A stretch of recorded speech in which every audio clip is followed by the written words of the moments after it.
fear and frustration, collapsing structures and systems. I'm enraged. I am livid. I'm so angry. We're afraid it's gonna fall down on us. It's extremely frustrating. If you can't tear it down, at least cut and get rid of the trees. In the city of Pittsburgh, walls are caving in. Do you see this as a life and death issue? Buildings are crumbling and the damage toll Callers not on scene, but is reporting that they saw smoke. Is mounting. That was the scariest minute of my life. I find it depressing. I'm ready to cry. We've told you about the suspicious fires and the dangerous collapses. For over a year, 11 Investigates has been uncovering the strain on resources and mounting safety concerns with condemned buildings in the city and how they're being managed. Injured firefighter burned the lower leg. Dilapidated and dangerous. By its own standards, the city of Pittsburgh is lagging behind in its efforts to bring these collapsing structures down. Can a new administration turn things around, though? Investigative reporter Jatera McGee continues our year-long investigation, Dangerous Homes. Collapse, fire, chaos, and concern at condemned buildings in Pittsburgh. Neighbors left to deal with the aftermath. Not happy and very, very, very scared. Francis and Michael Siemens' home in Arlington is their most prized family heirloom. It stood tall since the 1800s, but the brothers' view from their porch the last several years is nothing their loved ones would be proud of. The owners of the home next door died years ago. Their home was condemned and has been falling apart. Day and night. Oh yeah, it's on my mind an awful lot. This Google Street View shows what 2932 Arlington Avenue looked like at the beginning of the year. The condemned home sitting to the right of the Siemens house and its collapsing garage right there in the middle. 72-year-old Francis said he'd been trying to warn the city it was going to collapse for at least months. I told him it's going to go.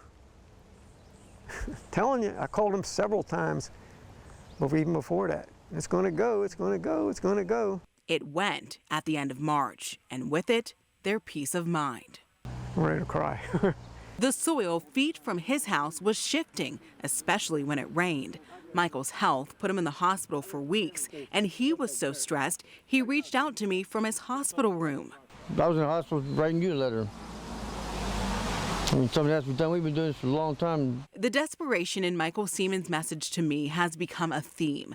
11 Investigates uncovered there are over 1,900 condemned properties in the city, according to its latest records. And that's not including all the dead-end properties, homes and businesses falling into disrepair that the city has no idea who or where the owners are. Some have been on the city's demolition list for years. This came out more and the whole building started shifting downwards. In Fineview, Elijah Land is proudly rehabbing his grandparents' old home.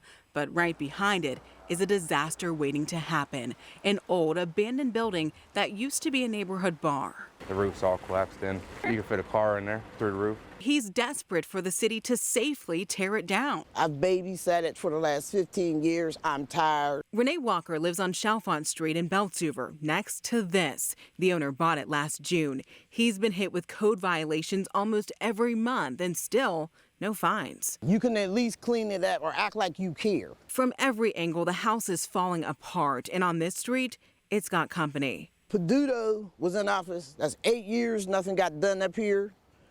Gainey, that's another 4. That's 12 years that I'm waiting on something to get done. These are only a few of the frustrated neighbors we've heard from, fed up with abandoned homes collapsing on their own. Neighbors here on Moore Avenue in Knoxville heard a loud boom overnight. They looked outside and they saw this. Neighbors here in Troy Hill say they've been worried that this collapse was going to happen. They say that they started to see the back of this building coming off 6 months ago. Well, that building is right behind me. You can see firefighters have since cleared the scene. They're not just an eyesore, they're a danger to first responders. Multiple callers reporting fully engulfed.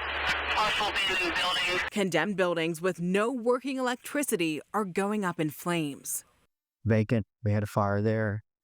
Occupied, occupied, occupied, vacant. We had a fire here. I took a drive with Ed Farley, a Pittsburgh Bureau of Fire battalion chief and longtime union trustee. He pointed out some of the dozens of vacant buildings in his district that have become trouble spots.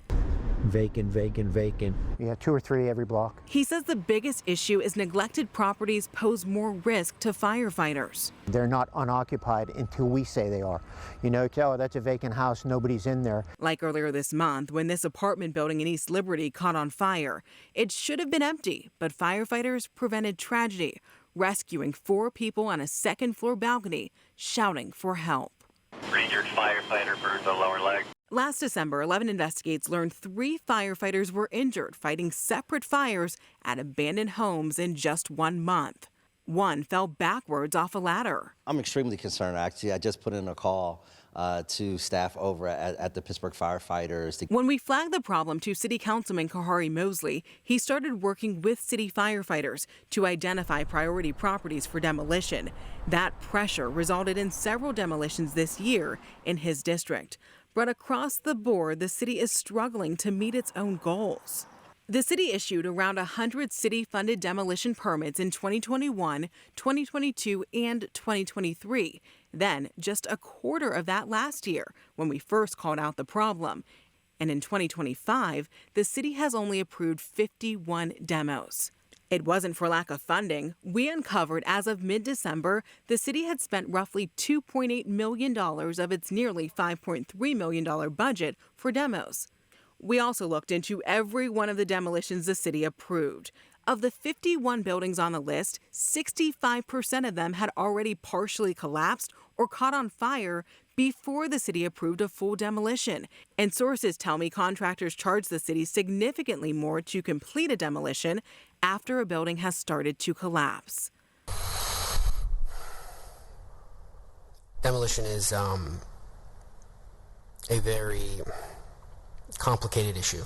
That's Robert Columbus, the city's new demolition manager. This is how he described the demolition program he manages to city council members in June. Currently, we have a pretty efficient program. Columbus has denied all of my requests for an on-camera interview. His boss, Permits, Licenses, and Inspections Director Dave Green, has denied all interview requests since our last sit-down over a year ago. How many do you think can actually come down by December 31st? Can I get back to you on that? Because we just got the ARPA funding. Since PLI officials wouldn't talk to us, I requested hundreds of their emails. I found repeated instances of city residents and even council members warning officials about buildings on the brink of collapse, like the old American Legion building in Troy Hill. The wall was basically coming off for at least 6 months. Channel 11 was there when the back wall collapsed in April. Neighbors like Kelly Davis said they'd been complaining for months.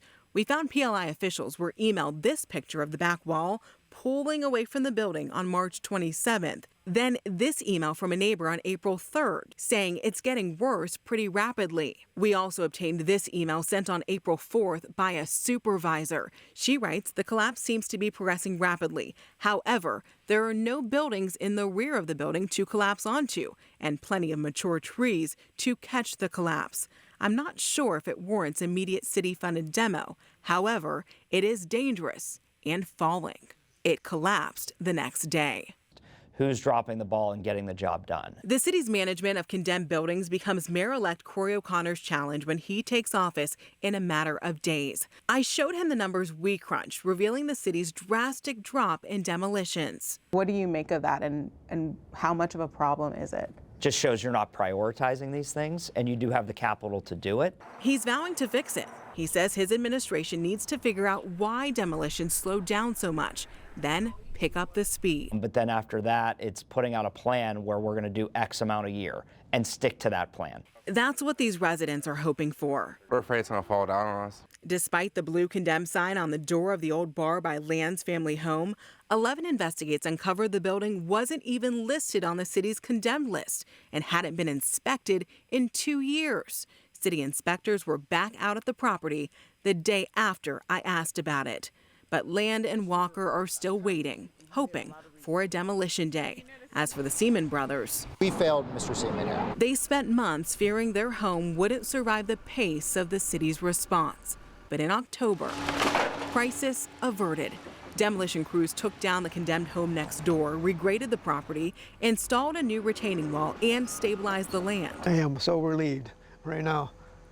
You know, it's a big thing off my shoulder. Francis couldn't express his gratitude or tremendous relief enough. Tremendous. Tremendous. 10,000 times over tremendous. Because of all the complications, the project's total cost to taxpayers was $321,000. But for Michael and Francis, Chokes you up a little bit. Yeah. the reassurance is priceless. A city spokesperson told me PLI is dedicated to continually improving their work, but the challenges are piling on here. Just Sunday, city officials responded to this home on Bennett Street in Homewood for a partial collapse. It happened into the home next door that's also condemned. Sources tell me the city ordered an emergency demolition for both. Taxpayers will foot the bill again and likely for a higher cost than if it was taken down under non-emergency circumstances. Jatera McGee, 11 Investigates.